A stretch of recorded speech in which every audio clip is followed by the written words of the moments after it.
What's going on, y'all? Checknthem here. Got the Spyderco Military 2 Sprint Run in S90V. Carbon fiber scales, peel ply carbon fiber, compression lock, 4-way pocket clip, S90V steel, 3.75 to 4-inch blade. This is the one I was waiting for. This was the one of the Spyderco Military 2 Sprint runs that I was really looking forward to. The S90V. If you follow my channel for any length of time, you do know that S90V is my favorite stainless steel. So when I saw in reveal 6 or whatever it was, or the earlier in the year when they were going over their reveals, this is the one that I was really excited about. This and 15V.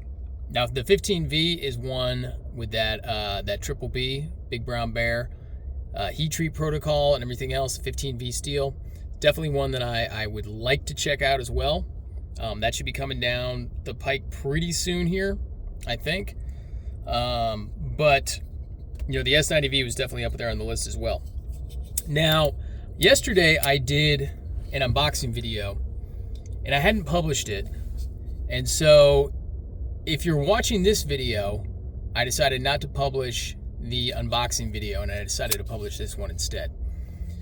Now, reason being, when I was doing the unboxing video, I was going through the knife, and I pulled it out fresh out of the package and everything else, and I went to open it, and you know, it was really stiff. It didn't open on the first try. So I did, you know, middle finger flick, and I did thumb flick, and it didn't open up. So finally I just kind of slow rolled it out into the open position. And I noted in the video that, oh yeah, I just need to adjust it a little bit and everything else. However, I got to thinking after I was done that, you know, why am I letting Spyderco off the hook? You know, this knife at retail costs nearly $300, $293. So to kind of let Spyderco off the hook for not kind of having it dialed in, I think is disingenuous. You know, now that I've adjusted things a little bit, it's hard to see in the video. Actually, it's really not bad right now. The centering has been spotty. So right now it's really not bad, but it will float. There isn't any movement in the blade. There's no blade play, and I have it's very, very minimal, and I've got actually there's none. I gotta be honest, there's none. And I've got the compression lock engaged. So I've got my thumb over, and I don't feel any side-to-side play. So that's a good thing. So I do have it dialed really nicely right now, where I've got no play whatsoever in the blade, and I've got a drop shut action. Well, let me do it. Well, now I'm having to coax it a little bit. I don't know what's going on. It's not dropping completely freely as soon as I engage the compression lock. Yeah, now it is. Anyway, it does need to break in, and I think it's fair that something needs to break in a little bit. I don't expect something to be 100% perfectly smooth without a little bit of a break-in period. There are some exceptions like Shirogorov, you know, and I think bearing knives in general are going to be a little bit more forgiving than knives that use washers, whether they're PB washers or Teflon. This, of course, uses PB, as all Spydercos, unless I'm mistaken. So, yeah, I understand a little bit of a break-in period, but I also feel like I'm kind of letting Spyderco off the hook because, you know, the only way the blade was centered was having a really tight action.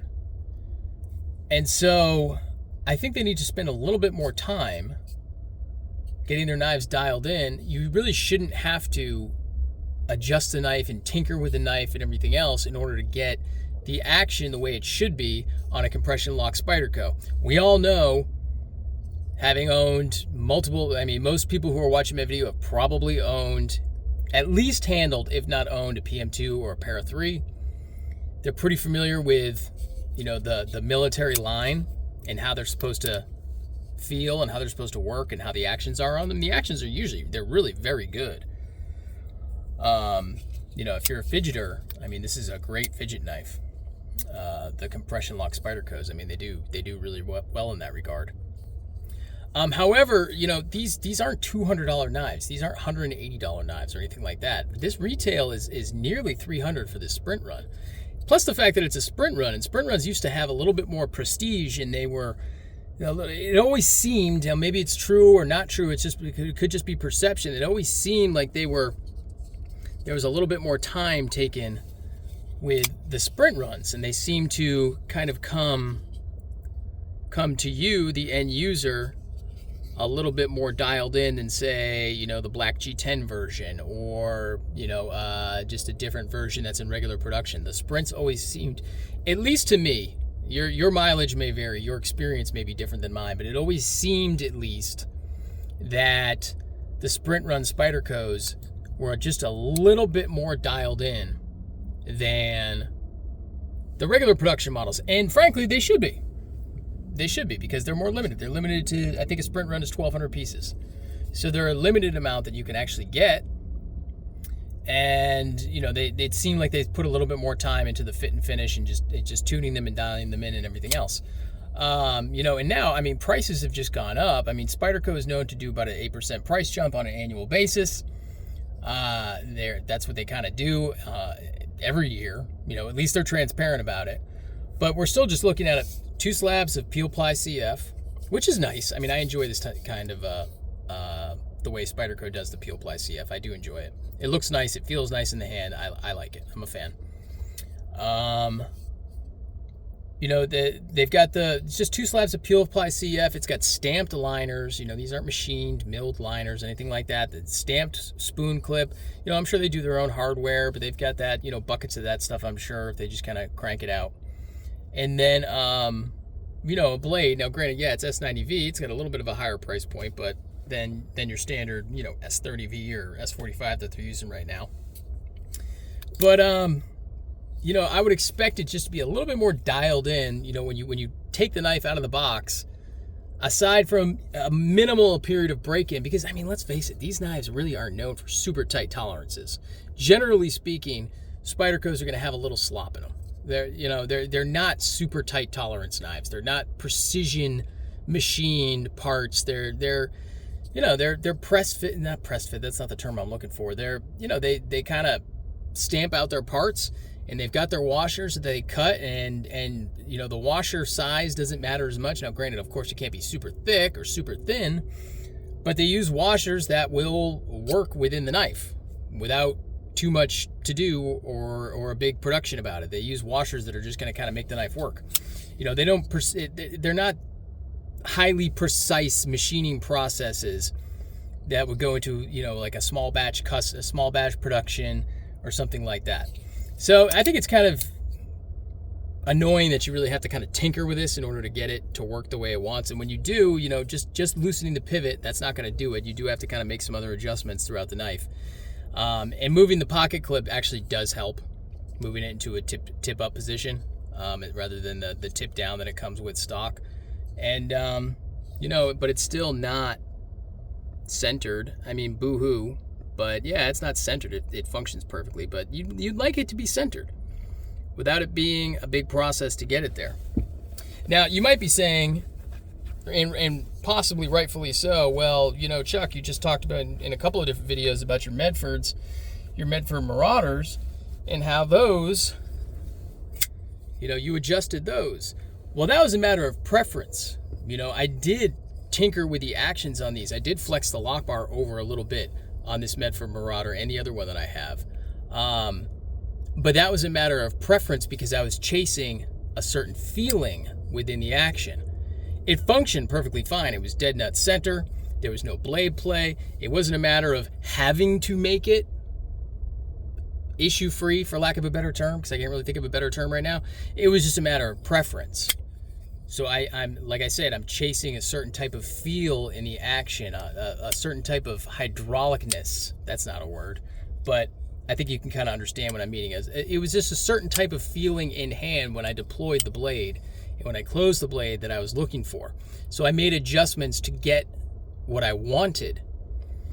In this case, you know, I was making adjustments just to kind of get it to feel the way it's supposed to feel, like other Spydercos have felt in the past. And I just don't like the fact that, you have to make adjustments on a nearly $300 knife. Purchased from Fradon Lock Company, by the way. Great place. Shout out Fradon Lock in Syracuse, New York.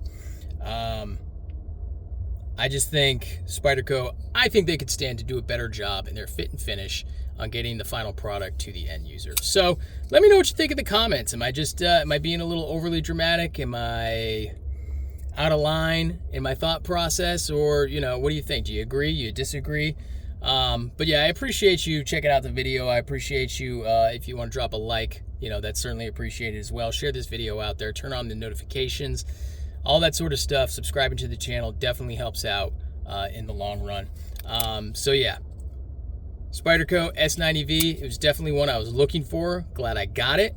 I think it's going to be a candidate for the, as much as I like the Peel Ply CF, I think it's going to end up getting the titanium rock scale design scales that I have, that you'd be familiar with from what I had on the S110V military, that of course I've sold since then. But I do still have the scales, so I think I'm going to put those scales on it and see if it'll center up when I put those new scales on. In any case, that's going to do it for me. Stay tuned for the next one. Peace out, y'all.